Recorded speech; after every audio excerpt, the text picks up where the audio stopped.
जो आपकी हैं जॉब्स वो ज़्यादा स्कोर होती हैं। अपवर्क बनाने काम ऑब्वियसली शिजाद फाइवर की तरह तो है नहीं कि आपने अगर फाइवर का प्रोफाइल रेडी कर ली तो काम भी करना पड़ेगा। अपवर्क की प्रोफाइल रेडी कर लो, अप्रूव करवा लो। जब आपके पास स्किल एक्सपर्टी होगी, पोर्टफोलियो होगा, तब काम स्टार्ट कर दे। दैट्स गुड आईफोन कि आपके पास पहले की अप्रूव है। ओके निदा, देन आप स्किल सेट पे काम करो और फिर उसके बाद जो है अपनी प्रोफाइल्स को अप्रूव करवाएं। आज हमने सीखना है कि एक विनिंग प्रपोजल कैसा होता है, उसके क्या डूज एंड क्या डोंट्स हैं, किन चीज़ों को आपने फॉलो करना है। इस चीज़ को समझ लो, फिर जब आप लोगों की प्रोफाइल्स रेडी हो जाएंगी तब आई एम श्योर ये नॉलेज आपके बहुत काम आएगा। जिनके पास ऑलरेडी प्रोफाइल्स है, आप लोग जो है इस टेक्निक को अभी से इम्प्लीमेंट करना स्टार्ट कर सकते हैं। पोर्टफोलियो आपको मस्ट चाहिए होगा राव उस्मान, पोर्टफोलियो के बगैर अपवर्क पे काम नहीं कर सकते। जी मुस्तकीम, आप एक पीसी पे फाइवर, अपवर्क, जितने भी फ्रीलांसिंग मार्केट प्लेसेस पे अकाउंट है सब चला सकते हो, लेकिन एक फाइवर पे, एक अपवर्क पे, एक फ्रीलांसर, एक मार्केट प्लेस पे एक अकाउंट, एक पीसी पे जितनी मर्जी आप अकाउंट चलाएं डिफरेंट मार्केट प्लेसेस के। चैट इनकी ऑफ कर दें, फिर हम अपने टॉपिक स्टार्ट करते हैं। Let me share my screen. Topic है हमारा आज का प्रपोजल दैट विंस जॉब्स, कि किस तरह के प्रपोजल से आप जॉब्स विन कर सकते हैं।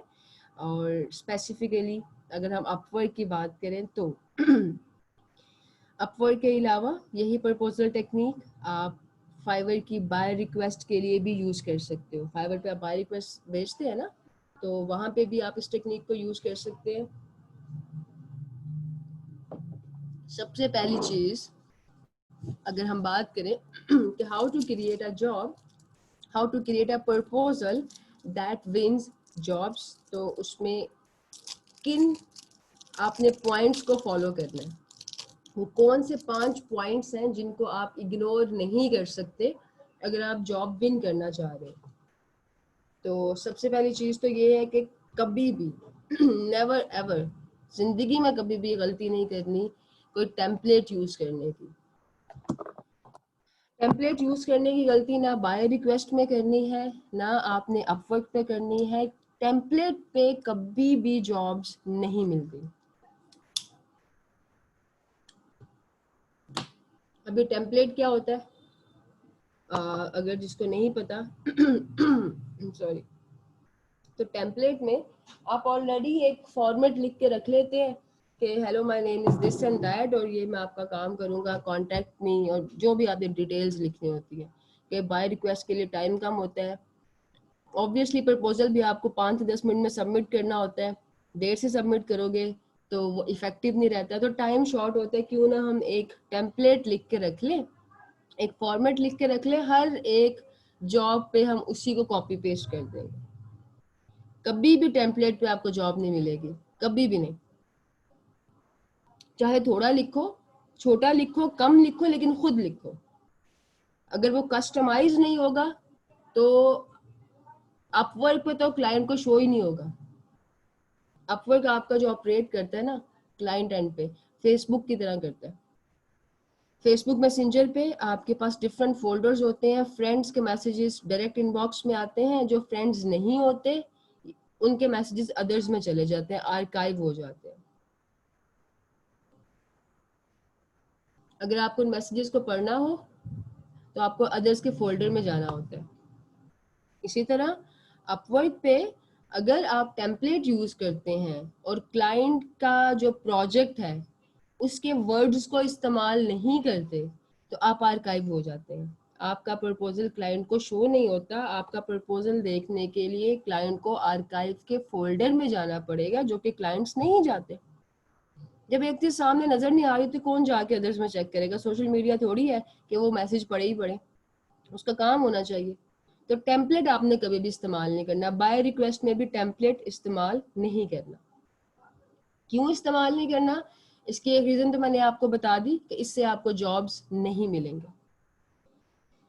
दूसरा, जब आप टेम्पलेट यूज करते हैं तो आप प्रोजेक्ट डिटेल्स को इग्नोर कर देते हैं। जो प्रोजेक्ट में क्लाइंट ने डिमांड या रिक्वायरमेंट्स लिखी होती हैं उसको आप इग्नोर कर देते हैं, स्किप कर देते हैं, रोबोटिकली अप्लाई करते हैं। तो जब रोबोटिकली अप्लाई करोगे तो आप आर्काइव हो जाओगे। अक्सर आपने देखा होगा फाइवर पे जब बाय रिक्वेस्ट होती हैं 50+, 60+, 100+ बाय रिक्वेस्ट होती हैं एक एक जो क्लाइंट ने जॉब पोस्ट की होती है। आपका क्या ख्याल है, क्लाइंट को पहली नज़र में वो सारी की सारी नज़र आती हैं? पहली नज़र में क्लाइंट को maximum 10 to 15 buy request show होती हैं, वो भी वो जो सबसे ज़्यादा रेलिवेंट होती हैं, जिन्होंने टेम्पलेट इस्तेमाल नहीं किया होता, जिन्होंने क्लाइंट के जो डिस्क्रिप्शन है उसके मुतालिक बात की होती है। तो इस चीज़ का आप लोगों ने बहुत ज़्यादा ख्याल रखना है। अदरवाइज मैंने लास्ट सेशन में आपको दिखाया था कि जब भी आपने प्रपोजल सबमिट करना है तो उसके लिए कुछ कनेक्ट्स लगेंगे। अगर आपको क्लाइंट रिप्लाई नहीं करता या क्लाइंट आपको जॉब अवार्ड नहीं करता तो आपके वो कनेक्ट्स ज़ाया हो जाएंगे। ज़ाया हो जाएंगे तो परचेज करने पड़ेंगे, फ्री के थोड़ी हैं, आपको पैसे खर्च करके कनेक्ट्स लेंगे, उनको ज़ाया नहीं करना। टेम्पलेट को कभी भी इस्तेमाल नहीं करना। अब टेम्पलेट को इस्तेमाल नहीं करना तो खुद लिखना है ना। अब खुद लिखने में क्या चीज़ें लिखनी है, क्या मेंशन करना है, कैसे आपने एक विनिंग प्रपोजल क्राफ्ट करना है, लिखना है, उसमें 5 चीज़ें होती हैं। इन 5 चीज़ों को आपने अपनी जॉब रिक्वायरमेंट या प्रोजेक्ट रिक्वायरमेंट के अकॉर्डिंग अपने प्रपोजल या बाय रिक्वेस्ट में ऐड करना होगा। अब देखते हैं 5 चीज़ें कौन कौन सी हैं। सबसे पहला पॉइंट, सबसे पहली चीज़, कीप योर प्रपोजल शॉर्ट। अब वो वक्त गुजर गया है जब पूरा पूरा पैराग्राफ लिख के प्रपोजल में सबमिट करवाते थे, कवर लेटर में लिख के या बाय रिक्वेस्ट में लिख के। वो पुरानी टेक्निक है कि आप ये 7 स्टेप्स लिखें, अपना इंट्रोडक्शन दें, सब चीज़ें, वो अब आउटडेटेड हो गया। अभी जितना आपका प्रपोजल शॉर्ट होगा उतना इफेक्टिव होगा। इसकी एक साइकी तो ये है कि क्लाइंट जो है उसका इतना पेशेंस नहीं होता कि वो आगे पूरी लाइफ स्टोरी पढ़े। अगर राबिया आवाज किसी प्रोजेक्ट पे बिड कर रही है या प्रपोजल सबमिट करवा रही है, पहले मैं अपने पूरा एक्सपीरियंस लिखूं, ये बताऊं मेरे पास क्या क्या अचीवमेंट्स है, क्लाइंट को क्या इंटरेस्ट है, उसको इंटरेस्ट ये है मैं उसका काम कैसे करूंगी। ये तो होगी साइकी की बात। अब इसमें टेक्निकल फैक्टर क्या है? टेक्निकल फैक्टर ये है कि अगर आप अपवर्क पे देखें तो कोई भी जॉब आपके पास मैक्सिमम कितनी लाइन शो होती हैं? मैक्सिमम 2.5 लाइन शो हो रही है, अदरवाइज आपको मोर पे क्लिक करना पड़ता है तो पूरा पैराग्राफ आता है। बाय डिफॉल्ट किसी भी प्रोजेक्ट की आपके पास 2-2.5 लाइनें, इससे ज्यादा शो नहीं होता। अब ये तो प्रोजेक्ट्स है ना, हमारी जरूरत है, इसीलिए हम मोर पे क्लिक करके पूरा प्रोजेक्ट डिटेल से पढ़ते हैं। लेकिन क्लाइंट की तो ये जरूरत नहीं होती ना, वो तो क्लाइंट है, वो तो क्लाइंट मोर पे क्लिक ही नहीं करते। अगर आपने 2 से 3 लाइनों में अपने काम की बात नहीं की तो बहुत रेयर चांसेस हैं कि क्लाइंट मोर पे क्लिक करके आपकी पूरी लाइफ स्टोरी पढ़ेगा। तो अपनी पूरी कहानियां नहीं लिखनी प्रपोजल में, you have to keep it very short. Upwork और बाय रिक्वेस्ट मैक्सिमम आपकी 3 लाइन की होनी चाहिए। आपका प्रपोजल जिसको कवर लेटर भी कहते हैं, इससे ज्यादा लंबा होगा तो इफेक्टिव नहीं रहेगा। और 3 लाइंस लिखने में आपको कितना टाइम लगेगा? चंद सेकंड्स। तो टेम्पलेट को यूज नहीं करना, कम लिख लो लेकिन इफेक्टिव लिखो। दूसरा स्टेप, आपके पास कुछ सेकंड्स होते हैं क्लाइंट की अटेंशन को ग्रैब करने के। अब फर्ज कर लेते हैं ये एक प्रोजेक्ट के प्रपोजल शो हो रहे हैं, ठीक है। कोई भी प्रोजेक्ट भी जब आप देख रहे होते हैं, आप शुरू के 2-3 लाइंस देखते हैं, अगर काम की चीज नजर आए आप प्रोजेक्ट पे क्लिक करते हैं, देन उस पर प्रपोजल सबमिट करते हैं। 2-3 लाइंस को रीड करने का जो अटेंशन स्पैन होता है वो 5 से 6 सेकंड्स है, सम टाइम उससे भी कम होता है। चंद सेकंड होते हैं कि आप क्लाइंट की अटेंशन को ग्रैब कर लें। तो आपने यही सेकंड्स को इस्तेमाल करना है इफेक्टिवली उसकी अटेंशन को ग्रैब करने के लिए। जब वो फॉर एग्जांपल अब ये प्रपोजल है, वो आपके प्रपोजल पे जब क्लिक करेगा ना तो उसके पास ऑटोमेटिकली राइट साइड पे जहाँ पे क्लाइंट डिटेल्स आ रही हैं उसके पास आपकी सारी डिटेल्स आ जाएंगी कि आपका नाम क्या है, आप बिलोंग कहाँ से करते हैं, आपकी हिस्ट्री क्या है। वो आपको मेंशन करने की जरूरत नहीं है, वो ऑलरेडी आप मार्केट प्लेस पे अपना डेटा एंटर कर चुके हैं। रेपिटेशन नहीं करते, बार बार एक ही बात नहीं करते। जो चीजें, जो इंफॉर्मेशन आप ऑलरेडी वेबसाइट को, मार्केट प्लेस को दे चुके हैं, उसको प्रपोजल में ऐड करने की जरूरत नहीं है। अब क्लाइंट की अटेंशन ग्रैब करनी है, एक दो लाइन में कैसे करेंगे? सबसे पहले तो क्लाइंट का नाम इस्तेमाल करो। कभी भी फ्रीलांसिंग में क्लाइंट को डियर, रिस्पेक्टेड, इन नामों से इस तरह से एड्रेस नहीं करते, बहुत नॉन प्रोफेशनल अप्रोच है।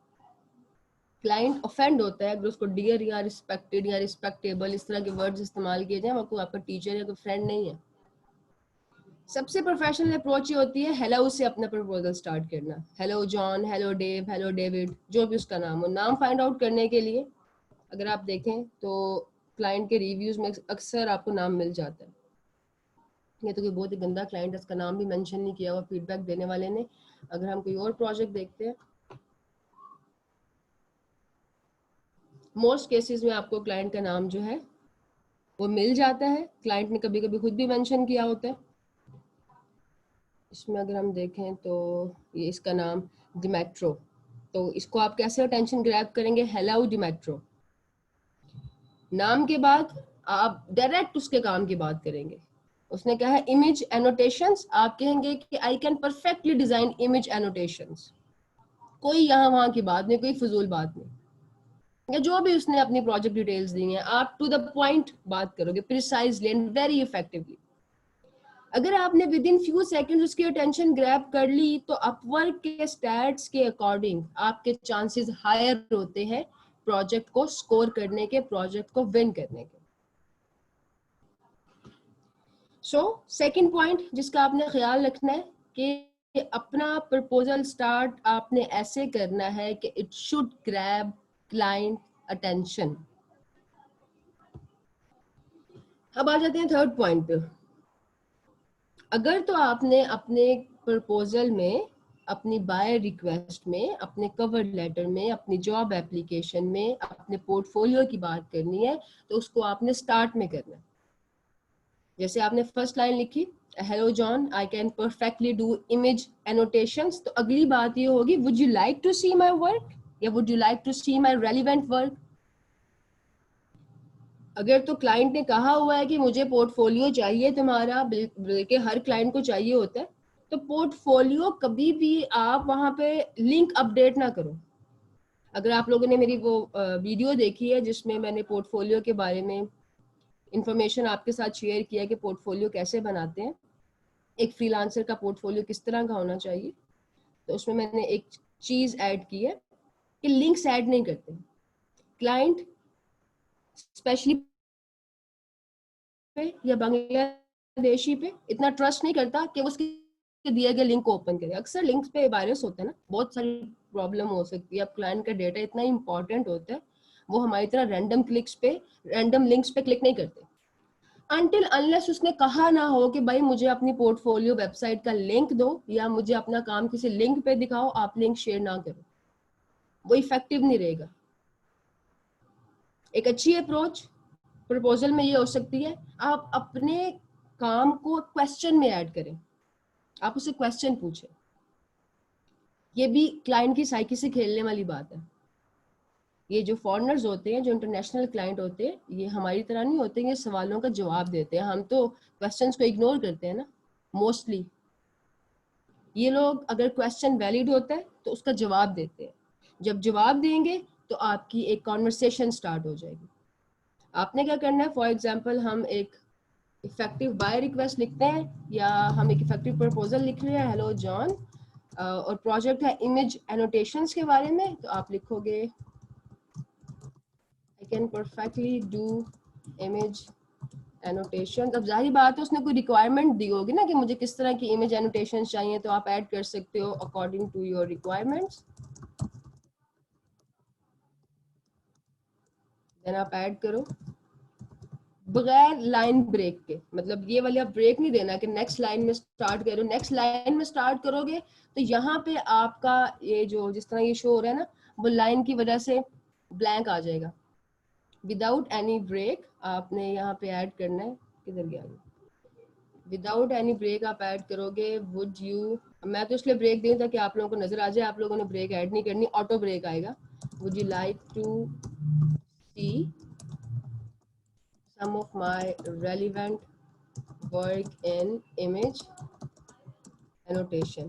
उसको आपके बाकी और किसी काम में इंटरेस्ट नहीं है, चाहे आप जितने मर्जी हाई लेवल का काम करके बैठे हो, जितने मर्जी आप पहुंचे हुए ग्राफिक डिजाइनर हो, जितना मर्जी आपका एक्सपीरियंस हो, अगर आपने इमेज एनोटेशन का काम नहीं किया हुआ तो इस पर्टिकुलर क्लाइंट के लिए आपका पोर्टफोलियो किसी काम का नहीं है।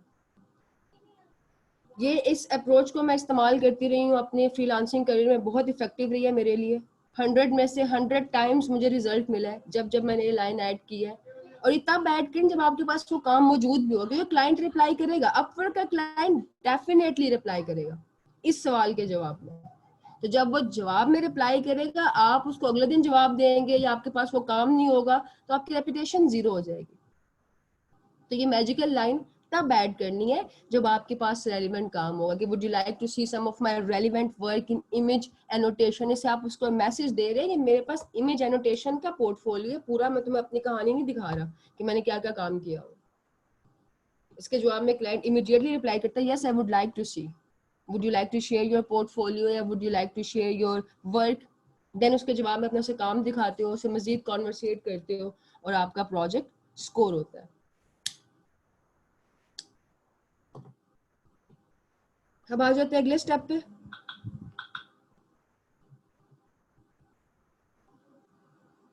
सो फोर्थ नंबर पे ये एक जो क्वेश्चन है ना कि why should I work with you, ये जो सवाल है एक क्लाइंट का, एक बायर का, कि मैं तुम्हारे साथ काम क्यों कर रही हूँ, कि पूछता नहीं है डायरेक्टली, बहुत सारे लोग डायरेक्टली पूछ भी लेते हैं, लेकिन एक इनविजिबल क्वेश्चन है। इनविजिबल क्वेश्चन है जो कि हर एक बायर रिक्वेस्ट हर एक प्रोजेक्ट में मौजूद होता है, क्योंकि देखो ना कंपटीशन कितना ज्यादा है। एक एक बाय रिक्वेस्ट पे 20-20, 50-50, 100 लोगों ने रिस्पॉन्ड किया होता है। एक एक प्रोजेक्ट पे मोर देन 20 प्रपोजल्स होते हैं। तो उसमें क्लाइंट ये चाहता है कि कोई मुझे ये बताए कि मैं इसके साथ काम क्यों करूं, चाहे वो पूछे चाहे ना पूछे, आपने अपना प्लस पॉइंट खुद ही बताना होता है। यहां से आपकी सारी गेम टर्न होती है। अब इसमें मैं आपको अपनी टेक्निक बता देती हूँ कि मैं क्या यूज करती रही हूँ। आप लोग उस टेक्निक को भी यूज कर सकते हैं, या अगर आपके पास और कोई बेहतर आइडियाज है उसको भी आप इस्तेमाल कर सकते हो। मेरी टेक्निक ये रही है, मैं क्लाइंट को बताती हूँ अपनी अवेलेबिलिटी, क्योंकि क्लाइंट की साइकी है कि उसको अपना काम फौरन चाहिए। एक तो ये क्लाइंट की साइकी है, दूसरा मार्केट प्लेसेस का फॉर्मेट होता है। मैंने आपको पहले ही बताया था जब हमने अपवर्क की प्रोफाइल बनाई, हम लोग फाइवर की प्रोफाइल बनाई, गिग्स बनाए, कि इंफॉर्मेशन जो भी आप एंटर करते हैं ना किसी सेक्शन में, उसको रीड आउट करने का एक फॉर्मेट होता है कि पहले इसका एक्सपीरियंस है, देन इसके एरिया ऑफ एक्सपर्टी है, या इसके टॉप स्किल्स है, जो भी कोई फॉर्मेट है। तो एक फॉर्मेट प्रपोजल में ये होता है किसी भी मार्केट प्लेस में कि ये फ्रीलांसर काम करने के लिए रेडी भी है कि नहीं। ये कोई पूछता नहीं है, लेकिन आपको पता होना चाहिए ताकि आप कंपटीशन को ब्रेक कर सके। वो कंपटीशन जो 100, 50, 150 का कंपटीशन होता है। तो इसमें जो मेरी टेक्निक रही है कि इसके बाद जो लाइन में ऐड करती रही हूँ वो ये है कि आई एम रेडी, कि why should I work with you. इसका आंसर ये है कि I am ready to start right away. Straight away भी लिख सकते हो, कोई भी आप इसमें लिख सकते हैं। इसके अलावा भी आप कोई आइडिया दे सकते हैं कि I do high quality work. Upwork पे ये अच्छी अप्रोच नहीं है कि आप ये कहें कि I will do your work in low price, क्योंकि अपवर्क के क्लाइंट को लो प्राइस काम में इंटरेस्ट नहीं होता। फाइवर पे शायद आपकी ये टेक्निक चल जाए बाय रिक्वेस्ट में, अगर आप ये लिखो कि मैं तुम्हारा काम कम प्राइस में करूंगा, हो सकता है कि वो क्लाइंट आपको अप्रोच कर ले फाइवर की बाय रिक्वेस्ट में, लेकिन अपवर्क पे नहीं करेगा। अपवर्क पे वो इसलिए नहीं आया कि कम पैसे दे, अपवर्क पे इसलिए आया कि उसका काम हाई क्वालिटी हो, अकॉर्डिंग टू रिक्वायरमेंट्स हो, और शॉर्ट टाइम में हो, फ्लॉलेस हो, उसमें गलती की गुंजाइश ना हो। तो ये आपने उसको बताना होता है कि वो क्लाइंट इतने फ्रीलांसर्स में से आपके साथ काम क्यों करे। देन इसमें आपने जो चीजें नहीं करनी, कुछ डूज होते हैं, कुछ डोंट्स होते हैं, कुछ मैं आपको आइडियाज दे देती हूँ यहाँ पे। इसको अपने अपने स्ट्रेटेजी के अकॉर्डिंग आप मॉडिफाई कर सकते हैं। कभी भी आपने इस क्वेश्चन का आंसर किसी भी एप्लीकेशन में ऐसे नहीं करना कि you should hire me because. ये कमांडिंग टोन है, आप उसको सजेस्ट कर रहे हैं, उसको कमांड कर रहे हैं कि तुम्हें मुझे हायर करना चाहिए क्योंकि मैं कोई बहुत ही टॉप लेवल का फ्रीलांसर हूँ। ऐसी अप्रोच पे प्रोजेक्ट्स नहीं मिलते। इसकी बजाय आप क्या कह सकते हैं, आप realistically indirectly in a very subtle way अपनी क्वालिटीज के बारे में बता सकते हो। जैसे मैंने आपको एक लाइन ऐड करके बताई, मैंने उसको ये नहीं कहा कि यू शुड हायर मी या you should work with me because I am ready to start right away. Indirectly बताओ कि I am ready to start right away, या I do very high quality image annotations, या I do flawless image annotations, या I have better ideas which I can share with you. कभी भी अपने bye request में या अपने proposal में डेस्परेशन शो नहीं करनी है आपने। अगर आप डेस्परेशन शो करोगे तो कनेक्ट्स तो ज़ाया होंगे ही होंगे, आपको प्रोजेक्ट नहीं मिलेगा। जो क्लाइंट जो फ्रीलांसर डेस्परेशन शो करता है कि मुझे हायर कर लो, प्लीज हायर कर लो, मैं बहुत अच्छा काम करूंगा, मैं बहुत जल्दी काम करूंगा, डेस्परेशन के साथ ना एक ही बात को करने के बेशुमार तरीके होते हैं, तो आपको तरीका आना चाहिए। इसी तरीके पे डिपेंड करता है आपकी फ्रीलांसिंग का करियर। और फ्रीलांसिंग में ये इस तरीके के लिए जो मेन इंग्रेडिएंट है वो अल्फाज है। जब कोई आपके सामने फिजिकली अवेलेबल होता है ना, फिजिकली प्रेजेंट होता है, तो बहुत सारे तरीकाकार होते हैं उसको इनडायरेक्टली कन्विंस करने के। आपकी बॉडी लैंग्वेज होती है, आपका कॉन्फिडेंस होता है, आपकी आवाज़ की टोन होती है, आपके हैंड जेस्चर्स होते हैं, बहुत कुछ होता है जिससे सामने वाला इनडायरेक्टली कन्विंस हो जाता है। लेकिन ये फ्रीलांसिंग है, आप ऑनलाइन डील करें, क्लाइंट को आपके मेंटल स्टेट का, आपकी फिजिकल कंडीशन का, आपकी वॉइस टोन का, किसी चीज़ का कोई आइडिया नहीं है। आपके पास एक ही चीज़ है, वो है अल्फाज। इन्हीं अल्फाज से या तो आप क्लाइंट के दिल में उतर जाएंगे या आप उसके दिल से उतर जाएंगे, या वो आपको प्रोजेक्ट अवॉर्ड कर देगा या वो कभी आपको मुड़ के नहीं पूछेगा, आपके प्रोजेक्ट पे रिस्पॉन्ड नहीं करेगा। तो आपने अपने वर्ड्स की सिलेक्शन में बहुत ज्यादा पर्टिकुलर रहना। इसके अलावा अगर क्लाइंट ने अपनी प्रोजेक्ट डिस्क्रिप्शन में लिखा है कि tell me about your experience, तो आपने अपना एक्सपीरियंस बताना है। और एक्सपीरियंस जब बताते हैं ना, तो वो हाउ मेनी इयर्स, कि आपने कितने साल काम किया, उस तरह बताते हैं freelancing. For example, I am your client, मैं आपसे कहती हूँ कि जी मेरे पास प्रेजेंटेशन का प्रोजेक्ट है, tell me about your experience, और आप एक्सपीरियंस के नाम पे मुझे ये बताने लगते हैं कि मैंने 5, 6, 7 प्रेजेंटेशंस की, मैंने फलानी कंपनी के लिए काम किया। ये एक्सपीरियंस नहीं होता। इसका स्ट्रेट अवे आंसर ये है कि I have 4 years, 5 years, 8 years, जो भी आपका एक्सपीरियंस है वो बताओ। जब भी फ्रीलांसिंग में कोई क्लाइंट मेंशन करेगा ना या पूछेगा कि tell me about your experience, तो वहां पे आपने नंबर ऑफ ईयर्स मेंशन करना कि I have this much years of experience. Then अगर क्लाइंट पूछता है फीडबैक के बारे में या कि आपका क्या रेपुटेशन है, देन आप उसको बताते हो। देन आपने बताना कि कौन कौन से आपने कंपनी के लिए काम किया, क्या आपका एक्सपीरियंस रहा है, क्या उस कंपनी का एक्सपीरियंस रहा है आपके साथ। और उसमें आप यही मेंशन कर सकते हैं कि आपने कितने प्रोजेक्ट्स पे काम किया है। ये सब चीज़ें आप उसके बाद एक्सप्लेन करते हैं। और अगर क्लाइंट पूछे अबाउट योर एजुकेशन, तब आप अपनी एजुकेशन बैकग्राउंड के बारे में बताते हैं, जो कि मोस्टली क्लाइंट नहीं पूछते, क्लाइंट को कंसर्न नहीं होता। लेकिन फ्रीलांसिंग है ना, बहुत बड़ी इंडस्ट्री है, बहुत बड़ी मार्केट प्लेस है, अगर कोई क्लाइंट पूछ ले तो आपने उसको अपने एजुकेशनल बैकग्राउंड के बारे में बताना होता है। देन उसके अलावा आप ऐसी चीज़ें भी ऐड कर सकते हैं जिससे आप बाकी कंपटीशन से जो है यूनिक या कंपेटिटिव नज़र आ सके। फॉर एग्जांपल, एक टेक्निक जो मैं यूज़ करती रही हूँ, अगर प्रेजेंटेशन के प्रोजेक्ट पे बिड कर रही हूँ या बुक डिज़ाइन के या कोई भी डिज़ाइन के, तो what I use to say कि I have worked on many award winning projects, या I have worked on many award winning presentations. अब इस चीज़ को प्रूव करने के लिए ऑब्वियसली मेरे पास पूरा रिकॉर्ड है कि मैंने कौन सी अवार्ड विनिंग प्रेजेंटेशन बनाई और देन कहाँ पे मुझे अवार्ड मिला। तो अगर आप कोई ऐसा पॉइंट यूज करते हैं जो आपको बाकी कंपटीशन से अलग करता है, तो आपके पास उसका प्रूफ भी होना चाहिए। क्योंकि इतना मुझे पता है कि अगर अपवर्क पे मैं अपने प्रेजेंटेशन के प्रोजेक्ट में या बुक डिज़ाइन के या पैकेजिंग डिज़ाइन के या किसी भी डिज़ाइन के प्रोजेक्ट में अगर ये लाइन ऐड कर दूंगी ना कि I have worked on many award winning presentations, तो वो डेफिनेटली क्लाइंट प्रोजेक्ट मुझे ही देगा। लेकिन उससे पहले वो पूछेगा शो मी दैट प्रेजेंटेशन, और कहाँ पे आपको अवार्ड मिला, कहाँ पे आपने कॉन्टेस्ट विन किया, देन मेरे पास उसका पूरा प्रूफ होना चाहिए। विदाउट प्रूफ बात करोगे तो फ्लॉप हो जाओगे। फ्लॉप तो हो जाओगे, रेपुटेशन भी आपकी खराब होगी।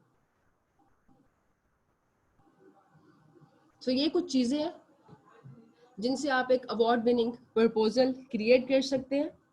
सबसे लास्ट पे, be very professional, be very professional and friendly in your communication, जिसके बारे में मैंने आपको बता दिया। कभी भी hi dear, respected sir, respected ma'am से आप प्रपोजल स्टार्ट नहीं करेंगे। It's not professional.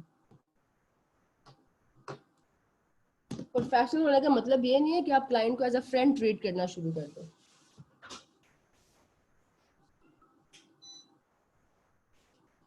अगर आपको क्लाइंट को एड्रेस करना है तो मैंने बताया कि सबसे अच्छी अप्रोच ये होती है हेलो से स्टार्ट करो।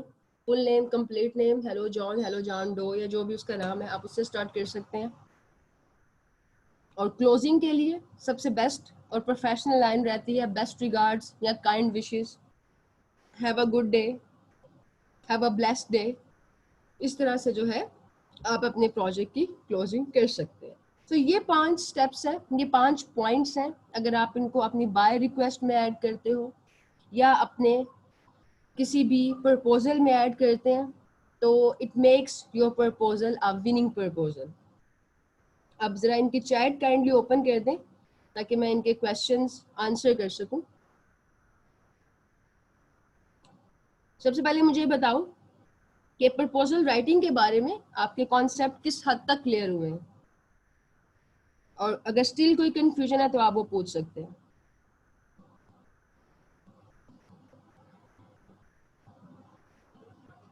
सेंसिटिव तो है, देखो स्किल को बेचना आसान काम थोड़ी है। स्किल तो आपके पास आ गया, अब स्किल को बेचने की भी टेक्निक होती है ना।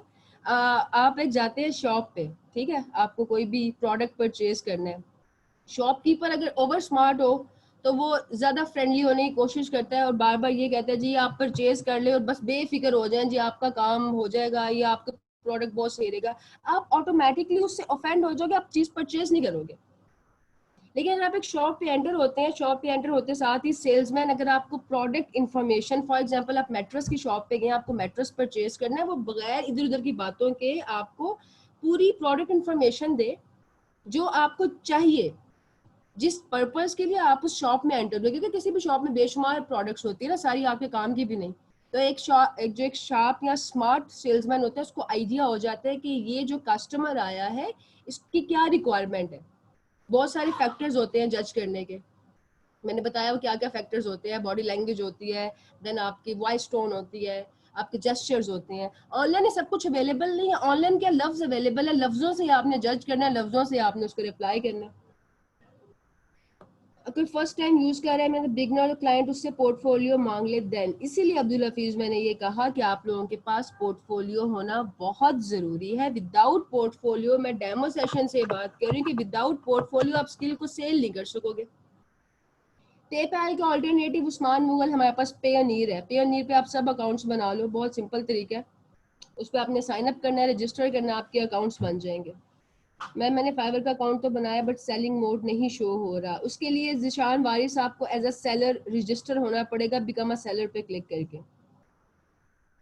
But if client ask about experience and projects that we have done before, तो उसके लिए अली हैदर आपके पास पोर्टफोलियो होता है ना, आप उसको बताते ही मैंने काम किया। अब एबीसी कंपनी के लिए काम किया, उसको ये पता है एबीसी कंपनी क्या है। कंपनी से ज्यादा उसको आपके काम में इंटरेस्ट होगा। आप किसी क्लाइंट को 4 प्रेजेंटेशंस दिखाते हो कि मैंने ये फलानी ऑरेंज स्टूडियो या कोई भी एबीसी कंपनी के लिए प्रेजेंटेशंस बनाई, कंपनी में इंटरेस्ट नहीं है, जो बनाया उसको उसमें इंटरेस्ट है। तो आपके लिए पोर्टफोलियो बहुत इंपॉर्टेंट है। पीडीएफ एडिटिंग के नाम पे जो स्किल बिकता है अपवर्क पे, उसको डॉक्यूमेंट डिजाइन कहते हैं, और डॉक्यूमेंट डिजाइन का बहुत ज्यादा स्कोप है। 2 साल से प्रोफाइल बनाई हुई है बट मैं प्रपोजल लाइफ स्टोरी वाले यूज करता था, तो फिर उसका तो कोई रिस्पॉन्स नहीं होता रहा उस्मान। अगर कोई क्लाइंट एक्सपीरियंस पूछ लेता है और कंफर्म भी करना चाहिए, नहीं क्लाइंट इतने उसके पास टाइम नहीं होता मेहदी, उसने आपको जॉब पे नहीं रखना कि वो सारी कंफर्मेशन करे। क्लाइंट ने अपना काम करवाना है, शॉर्ट टर्म प्रोजेक्ट्स होते हैं, उसके लिए इंपॉर्टेंट ये है जो आप उसको दिखा रहे हो वो कितना, उसमें कितनी क्वालिटी है, दैट्स इट, और वो कितना रेलिवेंट है उसकी रिक्वायरमेंट से। मैम ये जो 5 स्टेप हैं या प्रपोजल में ऐड करने हैं, आप उसके साथ चैट में यूज करने हैं। मुस्तकीम इनको प्रपोजल में भी ऐड कर सकते हो अगर तो ये प्रपोजल में फिट होते हैं। 3 लाइन से ज्यादा प्रपोजल नहीं होगा, बाकी आप चैट में मजीद टिप्स को यूज कर सकते हैं। अब्दुल हफीज, बाय रिक्वेस्ट के लिए भी आप यही टेक्निक यूज करेंगे, मैक्सिमम 2 या 2.5 लाइन की बाय रिक्वेस्ट लिखनी है, टू द पॉइंट बात करनी है, जो क्लाइंट का प्रोजेक्ट है या बाय रिक्वेस्ट है उस इशू को डायरेक्टली आपने डिस्कस करना है। फेसबुक से डिपेंड करता है उसामा मुगल, मैंने लोकल मार्केट में कभी काम किया नहीं है तो मुझे कोई इतना एक्सपीरियंस नहीं है। हाँ, लोकल मार्केट से काम बहुत करवाया। ये जो फेसबुक के ग्रुप्स होते हैं वो डिपेंड करता है पर्सन टू पर्सन, कुछ लोग पे करते हैं कुछ लोग नहीं करते। मेरी जो स्ट्रेटजी रही है, मैं अगर किसी को लोकल हायर करती हूँ तो पहले पेमेंट करती हूँ, बाद में उससे काम करवाती हूँ, क्योंकि कुछ आपकी इंटेंशंस भी होती है ना। तो ये तो डिपेंड करता है, पर्सन टू पर्सन वेरी करता है, इसमें कोई गारंटी वाली बात तो होती नहीं है। फाइबर बाय रिक्वेस्ट के बारे में पता, ये इसका मैंने आंसर कर दिया है। पोर्टफोलियो बनाने का तरीका, इमरान शेख, मैंने पहले भी आपसे कहा था, आस्क में सबाज के पेज पे जाएं, वीडियोस के सेक्शन में एक वीडियो होगी, how to make your portfolio for freelancing. उस वीडियो में पोर्टफोलियो से मुतालिक हर एक सवाल का जवाब है, आप उस वीडियो को देखें। मजीद कोई क्वेश्चन होगा तो आप पूछ सकते हैं। मैगी, किससे सबसे ज़्यादा स्किल किसमें स्कोप है? सारी स्किल्स में स्कोप है। अगर इसका जवाब आपको चाहिए डिटेल में तो मैं दोबारा बता देती हूँ, मैं आपको पहले भी बता चुकी हूँ, लेकिन अगेन अगर आपको आइडिया नहीं है तो ये वीडियोस हैं। इसमें एक सबसे पहला आई गेस वीडियो होगा, how to choose your skill, I guess, let me see, how to choose your skill in freelancing. ये आप सेशन सुन लें, किस स्किल में कितना स्कोप है आपको आइडिया हो जाएगा। जी श्योर, आयजा पूछें कि आपका फाइवर इशू है। प्रोडक्ट मॉकअप और पैकेजिंग डिज़ाइन में ये फ़र्क है, आप एक वॉच की शॉप पे जाते हैं जहाँ पे वॉच की मास्टर कॉपीज़ है, आप कहते हैं कि मुझे एक वॉच दे दो, जो वॉच है वो आपकी पैकेजिंग डिज़ाइन है। अब आप कहते हैं वॉच के साथ मुझे वॉच का केस भी चाहिए, केस का बॉक्स भी चाहिए। तो इसी तरह जो पैकेजिंग डिज़ाइन होती है वो डिज़ाइन होता है, वो डिज़ाइन जो क्लाइंट ने आपको दे के कहना है कि मुझे किसी प्रोडक्ट पे प्लेस कर दो। सबसे पहले पैकेजिंग डिज़ाइन होता है, देन प्रोडक्ट मॉकअप आता है। तो अगर आप उसका बेस सीख लेंगे, पैकेजिंग डिज़ाइन सीख लेंगे, तो फिर आपके लिए स्किल में ग्रोथ ही ग्रोथ है। फाइवर पे ऑर्डर नहीं आया अभी तक, अभी तक नहीं आया तो इसका मतलब ये तो नहीं है ना कभी नहीं आएगा। इंशाल्लाह बहुत जल्दी आएंगे। कितने गिग्स हैं आपके सानी एक ही कैटेगरी में? मैम अस्सलाम वालेकुम। पर ऑर्डर नहीं आया, सिर्फ 2 दिन में तो आपके गिग रैंक हुए हैं, तो ऑर्डर भी आ जाएगा, कोई मसला नहीं है। जिनको ऑर्डर्स नहीं आ रहे, एक आप लोगों के लिए टिप ये है कि एक ही कैटेगरी में कम से कम 3 से 4 गिग्स बनाएं। 3 से 4 गिग्स एक कैटेगरी में सेम कीवर्ड को टारगेट करते हुए बनाएंगे तो ऑर्डर जल्दी आ जाते हैं, और मैक्सिमम ऑनलाइन रहें जैसे कि अब्दुल हफीज़ कह रहे हैं। और आर्टिकल राइटिंग के लिए टिप्स ये हैं कि जितना आप ज़्यादा पढ़ते हैं उतना आप अच्छा लिखते हैं। तो आर्टिकल राइटिंग में जो भी आपका नीश है, लाइफस्टाइल पे लिखते हो, फूड पे लिखते हो, पेरेंटिंग पे लिखते हो, साइकोलॉजी पे लिखते हो, उसके बारे में पढ़ो, मैक्सिमम पढ़ो, जितना पढ़ोगे उतनी आपकी राइटिंग रिफाइन होगी। जी हमजा, आज क्लास आखिरी है, लेकिन ये यहाँ पे हमारा जर्नी एंड नहीं होता, हम सब कनेक्टेड हैं ग्रुप के थ्रू भी, पेज के थ्रू भी। कभी भी कोई प्रॉब्लम आता है, आई एम ऑलवेज हेयर। काम चेक करवाना है आपने, फाइवर की गिग इमेज डिज़ाइन किया है, अपवर्क पे कोई इशू है, कोई भी प्रॉब्लम है, आप कभी भी पूछ सकते हैं। मुझे टैग कर देना ग्रुप में ताकि मुझे पता हो कि आपने ये क्वेश्चन पूछा है। जितनी जल्दी होगा उतनी जल्दी मैं आपको रिस्पॉन्ड करने की कोशिश करूँगी। बुक डिज़ाइन के लिए उसामा, हम मोस्टली जो है इलिस्ट्रेटर को यूज़ करते हैं। आपका एक्सपीरियंस एडमिन ऑफिसर का है, तो फ़ैल ये डिपेंड करता है कि आप क्या स्किल चूज़ करते हैं। अब ज़रूरी तो नहीं कि अगर आपका 15 साल का एडमिन ऑफिसर का एक्सपीरियंस है तो आप एडमिनिस्ट्रेशन से रिलेटेड स्किल को चूज़ करो, आप ग्राफिक डेवलपमेंट, राइटिंग, कोई भी स्किल चूज़ कर सकते हैं। जी ज़िशान, मैं पूरी कोशिश करती हूँ कि एसएप आप लोगों को ग्रुप में और पेज पे रिस्पॉन्ड करूँ, थोड़ी सी देर हो जाए तो वेट कर लिया करें, वैसे भी सब्र का फल मीठा होता है। रिप्लाई मैं आप में से सबको करने की कोशिश करती हूँ। 2 से ज़्यादा नीश चूज़ कर सकते हैं आर्टिकल राइटिंग में, लेकिन फिर आपको डबल पढ़ना पड़ेगा। जितने ज़्यादा नीश चूज़ करोगे उतना ज़्यादा पढ़ना पड़ेगा आपको। फाइव वाली जी जी मैं आपको रिप्लाई कर देती हूँ इनाम, आई एम रियली सॉरी, चीज़ें डिले हो जाती हैं लास्ट डेज में। एक तो मेरी तबीयत ख़राब थी, कुछ आई वॉज बिजी, जिसकी वजह से रिप्लाई नहीं कर सकी। अब हमारी क्लासेस तो ख़त्म हो गई हैं, इसलिए मैं कोशिश करूँगी कि जो बच्चे हैं, प्रीवियस बच्चे सीनियर्स उनको फटाफट रिप्लाई कर दूँ, क्योंकि सीखने वाले तो वैसे भी कहीं ना कहीं क्लास में कनेक्टेड होते हैं। जो लोग सीख चुके हैं उनको जल्दी रिस्पॉन्ड करने की कोशिश करती हूँ। ठीक है, और परेशान नहीं होना बिल्कुल भी। हम लोग साथ हैं इस जर्नी में, जब तक ज़िंदगी है, लाइफ टाइम जर्नी है। और प्रैक्टिस करते रहो, जितना स्किल्स पे काम करोगे उतना ज़्यादा ग्रो करोगे। किसी भी तरह की मिस करने वाली बात ही नहीं आयजा। We are connected. मिस आप तब करते हैं जब आपका कनेक्शन नहीं रहता, तो हमारा तो कनेक्शन है, हम लोग ग्रुप में कनेक्टेड हैं, पेज पे कनेक्टेड हैं, तो इसमें तो मिस करने वाली बात ही कोई नहीं है। Thank you so much everybody. आप लोग खुश रहें, आप लोग फ्रीलांसिंग की दुनिया में सक्सेस स्टोरीज बने। Make me proud. बहुत अच्छा काम करो, जो भी काम करते हो मुझे एक दफ़ा रिव्यू करा लिया करो, ताकि मैं उस पर आपको गाइड कर सकूं। कोई भी इशू होगा, again I am here. Thank you so much everybody. इंशाल्लाह फिर अब हम लोग ग्रुप में या पेज पे मिलते हैं।